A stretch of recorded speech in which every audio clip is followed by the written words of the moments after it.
감성전성기 오늘 4부 감성 토크쇼 청춘을 깨워라 문을 엽니다. 자, 청춘 깨울 준비 되셨나요? 자, 가끔씩 도대체 나라는 사람은 뭘까? 나는 누굴까? 이런 물음표를 찍게 되는 경우가 있죠. 그래서 가끔씩은 사주가 궁금하고 타로도 좀 볼까? 별자리 점도 좀 쳐보고 그러는 것 같습니다. 내가 겪을 미래가 어떨 건지, 나는 어떤 사람이고 어떻게 될지 이런 게 궁금해서 말이죠. 그래서 그런 것들이 인기가 있는 것 같아요.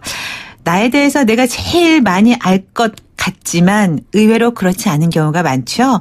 의외로 너 뭘 좋아해 하고 물어보면 딱히 생각이 안 나서 한 번에 말 못한 경우가 있어요. 내가 뭘 좋아하지?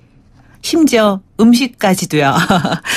그런데 나이 든다고 해서 모든 것을 다 자연스럽게 알게 되는 것도 아닌 것 같아요. 살아보니까 나이 들수록 나에 대해서 더 많이 알아야겠고 또 내가 나를 더 소중하게 여겨야겠다라는 생각이 점점 드는데 어떻게 해야 하는지 방법이 또 궁금할 때가 많아요. 그래서 오늘 이 시간 감성 토크쇼 청춘을 깨워라 50플러스를 위한 심리학 수업의 저자인 강현숙 선생님과 함께 이야기를 좀 재미있게 나눠볼까 합니다. 선생님 안녕하세요. 네, 안녕하세요. 네, 반갑습니다. 네, 제가 반갑습니다. 제가 그 선생님께서 쓰신 50플러스를 위한 심리학 수업 단숨에 읽었어요. 네. 그러세요. 감사해요. 네, 너무 글이 편안하고 쉽고 또 공감이 가서 금방 읽게 되더라고요. 그러셨군요. 네, 책이 사실 어려우면 또 빨리 읽게도 안 되고 또 편안하게 와닿지 않으면 공감이 좀 덜하는데 이 책은 아주 딱 내 얘기하는 것 같아 이런 느낌이었어요. 네. 감사해요. 네, 역시 심리학자가 쓰신 책이라 그런가 제가 그런 또 물음표를 찍어봤거든요. 네, 그 심리학 측면에서 많이 이렇게 쓰신 건가요? 어떻게? 아무래도 그렇죠. 네. 그러니까 우리 50플러스 세대들이 조금 배움에 대해서 조금 뭐라 그럴까요? 배울 기회가 좀 적었잖아요. 네. 그러다 보니까 인간관계를 어떻게 해야 될지, 나라는 사람을 어떻게 대접하면서 살아야 될지 이런 것들에 대해서 잘 몰라서 문의도 많이 하고 그런 것들을 보면서 조금 쉽게 이런 책이 필요하겠다 싶었습니다. 네. 자, 그러면 제가 이제 오늘 오프닝에서도 참 나를 알아간다는 게 중요한데 참 내가 나를 모른다 이런 얘기를 했는데 50플러스 이후에 특히 내가 나를 잘 알아야 하는 이유가 뭐라고 생각하세요? 우리 전문가 입장에서는. 네. 이 방송을 듣고 계시는 청취자 여러분들이 만약에 50 이후의 나이에 해당한다면 특별히 여성분이시라면 젊은 시절에 이런 꿈을 갖지 않았나 싶어요. 좋은 남자 만나서 아들, 딸 낳고 행복한 가정을 꾸려가야겠다고 말이죠. 물론 여기서 제가 그런 꿈이 잘못되었다고 말하려는 게 아닙니다. 우리가 나에 대해서 아는 것이 먼저 이루어지지 않은 상태에서 일반적으로 사람들이 말하는 행복이라는 기준에 나를 맞춰가려고 할 때 어떤 일이 벌어지는지 한번 살펴보자는 거죠. 실례로 어느 여성분은 50대 중반이신데요. 결혼을 하고 얼마 후에 아이를 임신했어요. 그리고는 바로 직장을 그만두었습니다. 왜냐하면 남편이 아내는 남편의 뜻에 따라야 한다는 어떤 여필 종부를 주장하면서 집에서 아이들만 키울 거를 강요했기 때문인데요. 네. 대부분의 이제 우리 50플러스 분들의 경우에는 결혼 초반에 그런 경우가 좀 많았죠. 그렇죠. 예전에는. 그런데 이분은 사람들과의 관계 속에서 혹은 어떤 자신의 일을 통해서 에너지를 충전받는 스타일이에요. 그러다 보니까 직장은 그만두었지만 외부 활동을 즐겨 했죠. 그러다 보니까 그게 남편과의 관계 속에서 갈등의 요소로 작용을 한 겁니다. 그래서 제가 이분과 상담을 하면서 이런 생각을 해봤어요. 이분이 막연히 좋은 남자보다는 나에 대해서 내 성격이나 나의 앞으로의 하고 싶은 일, 뭐 라이프 스타일 이런 것들을 좀 먼저 탐색을 해본 다음에 그런 것들을 남편과 충분히 이야기를 나누고 이해를 받은 다음에 결혼을 했다면 더 행복하지 않았을까라고 말이죠. 네. 그건 뭐 비단 여성이나 남성이나 다 해당되는 얘기일 것 같아요. 그렇죠? 네, 그렇죠. 네, 내가 나에 대해서 좀 더 잘 알고 관심을 갖고 그래야지만 또 다른 사람을 이해할 수 있는 마음이 생길 것 같거든요. 네, 그렇죠. 예. 그래서 나를 안다는 게 그래서 중요하다는 말씀을 하신 건데 지금 그 심리학 강좌를 이제 강의를 하시잖아요. 네. 물론 대학에서도 젊은이들에게 이제 강의를 하시는 걸로 알고 있고 또 더불어서 우리 현재 어르신들을 위한 그 심리학 강의도 하는 걸로 제가 들었는데 그 젊은이들과 또 흔히 말해서 우리가 이제 어르신들이라고 표현하면 너무 나이 들어 보이나 아무튼 장년층들, 중장년층들에게 하는 심리학 강의랑 강의해 보실 때 어떻게 다른 점이 느껴지시나요? 아유, 그러면요. 네, 어떻게 다른가요? 네. 아무래도 연세 드신 분들이 더 진지하게 임하시는 것 같아요. 네, 왜 그럴까요? 제가 생각해 볼 때 아까도 얘기가 조금 나왔는데 우리 어르신들은 젊은 시절에 이런저런 이유로 배우고 싶었지만 배우지 못한 어떤 한이라 할까? 이런 아쉬움이 누구도 있으신 것 같아요. 그러다 보니까 굉장히 수업에 열심히 임하게 되는데요. 또 동시에 우리 어르신들이 말씀하시기에 굉장히 요즘 인간관계가 힘들다고 얘기를 하세요. 그렇죠. 젊은이들과 소통하기가 힘든데 가족 내에서 심지어 아내나 남편과도 소통이 잘 안 되고 또 인간관계 속에서도 친구들하고도 힘들다.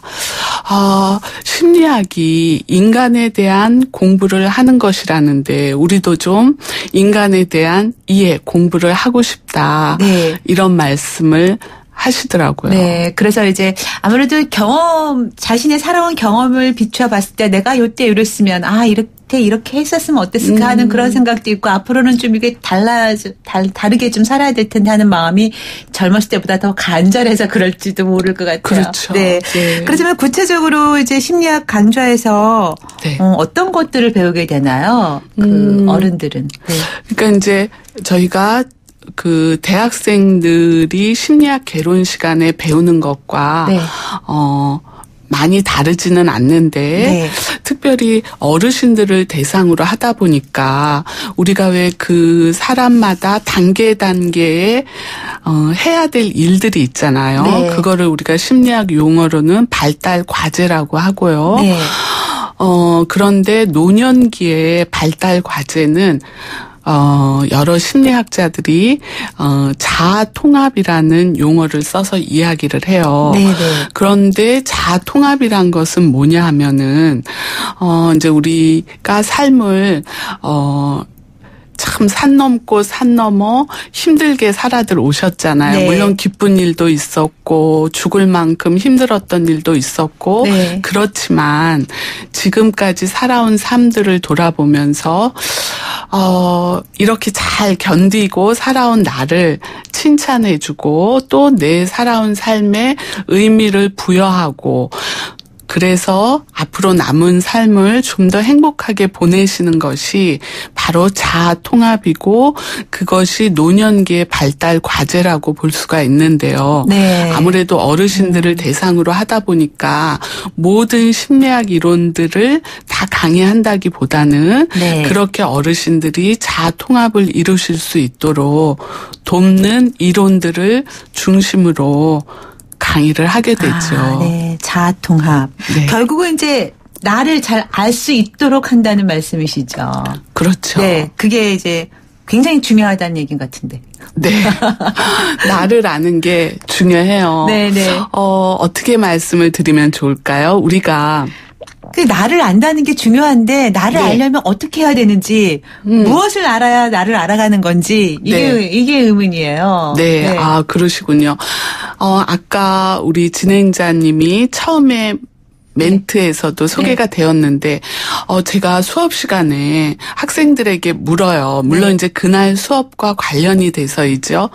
어떤 음식을 좋아하니? 하고 물으면, 머뭇거리면서 대답이 얼른 나오지 못해요. 네. 그러거나 혹은 아무거나요. 대부분이 그렇죠. 네, 그렇습니다. 다 좋아요, 뭐 이러고. 네, 우리는, 소소하게는, 음식부터 시작해갖고 내가 어떤 색깔을 좋아하는지, 혹은, 내 성격이 어떤지 잘 모르는 경우가 굉장히 많죠. 네. 그런데 사실 우리가 이 세상의 주인공으로서 살아가는 이 세상에서는 남보다 나에 대해서 그런 것들이 굉장히 삶의 활력소가 되고 중요하죠. 그런 것들부터 시작해가지고 크게는, 내가 대화할 때 어떤 말들을 잘 쓰는지, 혹은, 내가 아내나 남편하고 대화할 때 어떤 말이 나오면 내 안에서 화가 올라오는지 깊게는 그런 것들까지 알면은 관계 속에서 굉장히 관계가 원활하게 흘러갈 수 있는데요. 제가 한번 예를 들어볼게요. 네. 어느 분이 이런 얘기를 하시더라고요. 텔레비전을 보면 남편하고 어떤 연예인만 나오면 남편이 채널을 돌린다는 거예요. 처음에는 왜 돌려? 그러면 그냥이라고 얘기를 했대요. 근데 아내가 남편이 그 연예인만 나오면 채널을 돌리는 게 하도 이상한 거예요. 그래서 물었대요. 자꾸만 물으니까 남편이 계속 생각을 하다가 이런 이야기를 한 겁니다. 본인이 시골에서 자랐는데 어렸을 때 초등학교 저학년 때쯤 큰 형이 결혼을 했답니다. 그래서 이제 형수가 들어와서 사는데 식구들은 다 밭일을 나가고 형수가 임신을 했기 때문에 형수하고 이 남편하고 집에 있는 경우가 많았대요. 그런데 막 뛴다고 간식 이것저것 요구한다고 형수가 굉장히 구박을 했다는 겁니다. 그런데 거기에서 끝나지 않고 이것을 이렇게 막 구박하고 야단치고 심지어 맞기까지 했는데 부모님께 얘기하면 가만두지 않겠다고 했다는 겁니다. 자, 그 다음에 제가 지금 이야기한 거하고 이게 어떻게 관련이 있을까요? 어린 시절의 상처 때문에 그렇죠. 감정 표현을 잘 못한다거나 그럴 수도 있는 거 아닐까요? 네, 그런 것도 되고요. 또 하나는 가장 직접적인 것은 그 형수의 얼굴이 바로 이 남편이 그 연예인만 나오면 연상이 되는구나. 너무 흡사해서 연상이 돼서 우리가 왜 그렇잖아요. 어떤 무서운 생각이 어떤 일이 떠오르면 그냥 머리를 흔들면서 다른 생각으로 넘어가듯이 자기도 모르게 채널을 돌렸던 거죠. 그래서 우리가 사실은 이거는 조금 심리학적으로 볼 때 무의식과 관련된 것이긴 하지만 사실은 우리의 생활에 이런 것들이 굉장히 많고 이렇게 해서 그 이유를 알게 되니까 이 남편이 나중에는 차츰차츰 그 연예인이 나와도 채널을 돌리지 않게 되었다는 거죠. 네, 그렇군요. 그러니까 결국은 이제 좀 어린 시절에 그 여러 가지 상황들이 크면서 영향을 많이 미치게 되지만 또 자신이 자신에 대해서 알아가면서 동시에 그거를 자연적으로 또 치유하는 방법도 얻어갈 수 있는 것 같아요. 이런 공부를 하다 보면. 그렇죠. 그래서 심리학에 대해서 이제 점점 또 많은 분들이 관심을 갖게 되더라고요. 결국은 이제 살아가는 게 너무 복잡하니까 심정적인 그 마음의 안정이랄까요? 이런 거를 찾으려는 분들이 많다는 얘기도 되는 것 같아요. 네, 그렇죠. 그리고 또 하나 아까 말씀드리고 싶었는데요. 우리가 나에 대해서 안다는 것은 우리가 친구 관계 속에서 친구가 뭘 좋아하는지를 알아야 그 친구를 위해서 선물도 해줄 수 있고 친구를 행복하게 해줄 수 있지 않습니까? 사람이 살아간다는 거는 가장 가장 기본적인 것은 이 땅에서 내가 행복하게 사는 게 중요하잖아요. 네. 그리고 내가 행복할 때 남도 행복하게 해줄 수 있는 것인데 특별히 우리 50 이후의 세대는 네. 나에 대해서 관심을 갖기보다는 가족이라든지 다른 사람들을 위해서만 살아온 세대가 아닐까 싶어요. 젊은 시절에는. 그렇죠. 타인의 시선에 좀 초점을 맞춰서 사는 경우가 많았죠. 네. 네. 그런데 이제 조금은 나로 좀 초점을 돌려서 제가 방송 나가는 걸 보니까 그 장애인 활동 보조인 역할을 하시면서 행복하게 봉사하시면서 사는 분들의 이야기를 들었는데요. 그렇게 봉사도 중요하지만 또 나를 조금 위해 주는 것도 필요한 것 같아요. 대접해 주는 거. 네네. 근데 제가 이제 어르신들과 상담을 하다 보니까 이런 얘기를 들었어요. 그 수급자 어르신들이 돌아가신 후에 방문을 해보면 장판 밑에 돈이 꽤 있으시답니다. 쌈짓돈은 그 안에다 그건 보관하시는 거. 네, 그 말은 나를 위해서는 진짜 소고기 한 근을 사다 먹지 못하고 그렇게 살아왔지만 나 죽은 후에라도 자식을 위해서 주려고 하시는 거죠. 네. 그렇지만 우리가 왜 그런 책 제목도 있잖아요. 엄마가 행복해야 아이가 행복하다는 말이 있듯이 내가 행복할 때 타인도 행복하지 않을까. 그런 안타까운 일들을 제가 많이 보면서 이런 것들을 강조하기 위한 전초전으로 자기 이해에 대한 수업을 좀 많이 하는 것 같습니다. 네. 그러니까 내 삶을 주도하는 건 결국 나니까. 그렇죠. 나를 잘 알고 나를 먼저 이해해야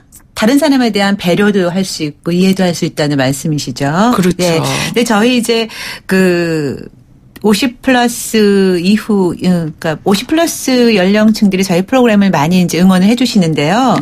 이제 50 플러스가 되다 보면 남자나 여자나 다들 이제 활동하던 그 무대에서 뭐 은퇴라 그러기는 좀 그렇지만 이제 조금 좀 뒤로 한 발짝 물러서거나 아니면 또 새로운 다른 일을 찾으려고 하는 이제 경우가 또 있고요.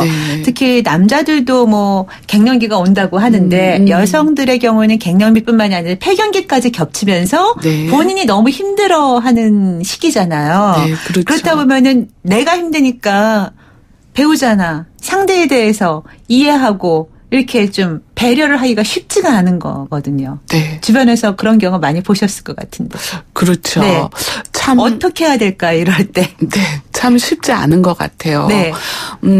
그동안 30-40년을 다른 공간에서 생활했다고도 볼 수 있죠. 남편은 직장이라는 곳에서 아내는 집안이라는 곳에서 생활을 하다 보니까 그동안 신혼 때랑은 다르게 서로 가치관이라든지 성격 이런 것들이 많이 변해 있을 수 있죠. 거기다가 또 신혼 때는 아무리 싸웠어도 뭐 몇 시간 안에 그냥 서로 화해가 되고 그러는 시기라고 볼 수 있잖아요. 사랑의 유효기간이라는 말도 있듯이. 그런데 우리가 이제 50 이후에는 한 번 싸우면 어떻죠? 아무래도 좀 오래 가요. 그렇죠. 서로 풀어주려고 하기보다는 스스로 풀릴 때까지 서로 기다리다 보면 냉전기가 굉장히 오래 가는 경우가 많이 있죠. 이런저런 것들이 겹쳐져서 힘들다고 볼 수 있는데요. 해법은 한 가지죠. 이럴 때일수록 의식적으로 서로 대화하려는 노력을 아끼지 않아야 될 것 같아요. 서로 대화하려는 거. 근데 정말 화가 날 때 그렇게 마음은 풀고 싶지만 행동이 그렇게 풀어지게 잘 안 돼요. 그리고 이제 예를 들어서 이런 거죠. 뭐 좋은 말 해야지 하다가도 쳐다보면 벌써 그 생각이 어디로 가버리고 없어요. 그래서 눈에서 힘이 다르게 나오거든요. 그럴 때 어떻게 해야 되는지 감정을 적절하게 조절하면서 또 좀 부드럽게 말을 하면 풀릴 것 같은데 그게 쉽지가 않아요. 그래서 말하는 방법도 우리가 좀 배워야 될 것 같다는 생각이 들더라고요. 가까운 사람일수록. 그렇죠. 저희가 참 말은 잘하는데 대화를 잘 못하는 것 같아요. 말은 일방통행인 거잖아요. 내 하고 싶은 말 하고 싶은 말만 하고요. 네. 그런데 대화는 쌍방통행이라고 할 수 있죠. 네. 서로 주거니 받거니 하는 거잖아요. 그래서 우리가 주로 내 말만 하려고 하다 보니까 서로 대화가 막히는 건데, 들어주려는 노력이 굉장히 필요한 것 같아요. 네. 우리가 아이가 엄마라는 말을 하기까지는 수없이 들었기 때문에 그 말을 할 수 있는 거잖아요. 네. 그것처럼 들어주는 게 우선되어야 하는데 우리는 그냥 같은 공간에 있으면 듣고 있다고 생각을 하는 것 같아요. 그렇죠. 건성건성 듣는 거죠. 그렇죠. 근데 그건 네. 아니죠. 네, 그건 듣는다고 할 수 없죠. 네, 잘 듣는다 하면 바로 리스닝 하듯이 듣는 거라고 저는 표현을 하고 싶어요. 경청. 예, 네. 리스닝. 그러니까 우리가 지하철이나 버스 안에서 그냥 옆에서 들려오는 얘기를 듣는 거는 듣기이지만 우리가 영어로는 히어링이라고 얘기를 네. 하는데요.